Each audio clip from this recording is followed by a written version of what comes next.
돈이 되고 도움이 되는 법률 톡톡. 안녕하십니까. 법률 톡톡의 강성호입니다. 안녕하세요. 김한나 변호사입니다. 네, 변호사님 안녕하십니까. 안녕하세요. 예, 변호사님은 뭐 인생에 인간관계를 만나는 데 있어서 뭐 사조 뭐 그런 게 좀 있어요. 도움이 되는 사람이 되라.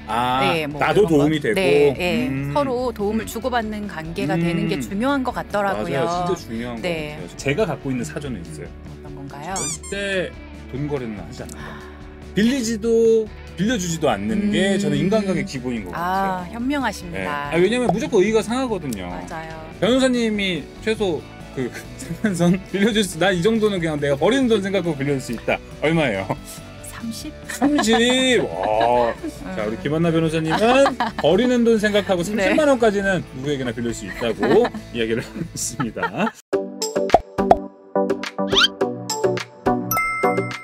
제가 이 얘기 한 이유가 오늘 이 좀 돈이 오고 가는 이 여러 가지 이야기인데 바로 전직 소방공무원 금전 사기 사건에 대해서 이야기를 한번 나눠보도록 하겠습니다. 보도에도 나온 소식을 보면요, 이 전직 소방공무원이 3년 동안 439회에 걸쳐서 14억 원을 빌렸다고 합니다. 이것도 능력인 것 같아요. 맞아요. 말씀하신 대로 소방 공무원이 이제 지인, 뭐 직장 동료, 뭐 고등학교 동창 이런 사람들에게 이제 사기 행각을 벌인 사건이었습니다. 이 돈을 빌린 목적은 인터넷 도박 자금 마련이었던 것으로 알려져 있어요. 불법 토토 이런 거였나 보네요. 그런 것 같아요.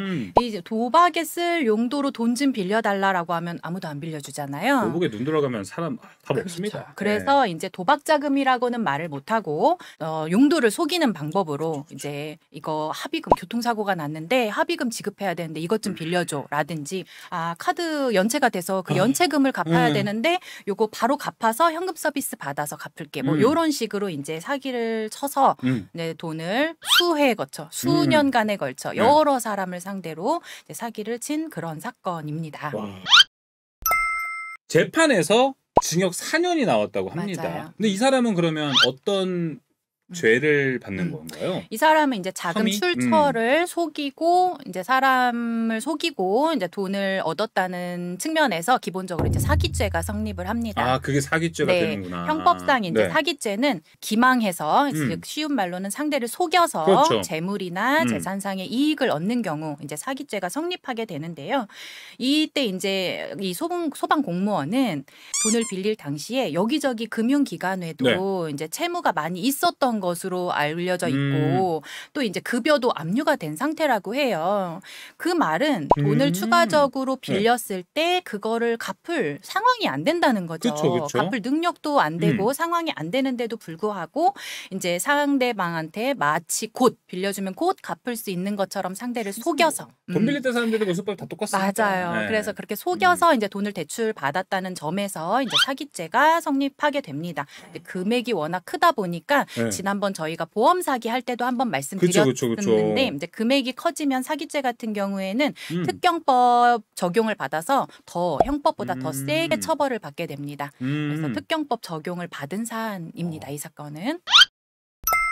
그런 경우는 있잖아요. 내가 정말 돈이 급해서 지인들한테 돈을 빌렸어요. 근데 사업이라는 게 안 될 수도 있잖아요. 맞아요. 사실. 그러다 보니까 돈을 정말 갚지 못하는 상황이 발생했어요. 근데 이 사람만큼은 아니겠지. 439회는 아니어도 한 10회, 10회에 걸쳐서 여러 사람들 돈을 빌렸어. 근데 못 갚을 수도 있잖아요. 근데 이 사람도 그럼 사기죄가 되는 거예요? 원칙적으로는 돈을 빌려서 그거를 갚고 안 갚고의 그런 문제는 민사로 해결해야 되는 문제예요. 그렇죠.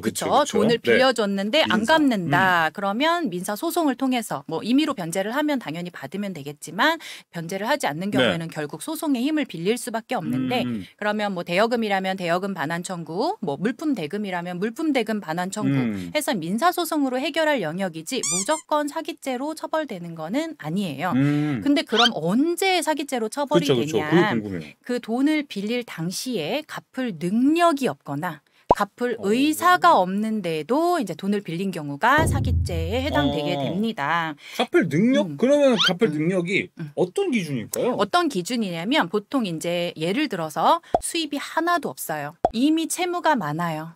특별한 직업도 없어요. 그런 사람이 뭐 거액의 대여금을 받는 대출을 하거나 그런 경우는 이제 갚을 능력이 없다고 판단이 되고 그렇게 갚을 능력이 없는 경우엔 자동적으로 갚을 의사도 없는 것으로 사실상 추정이 됩니다.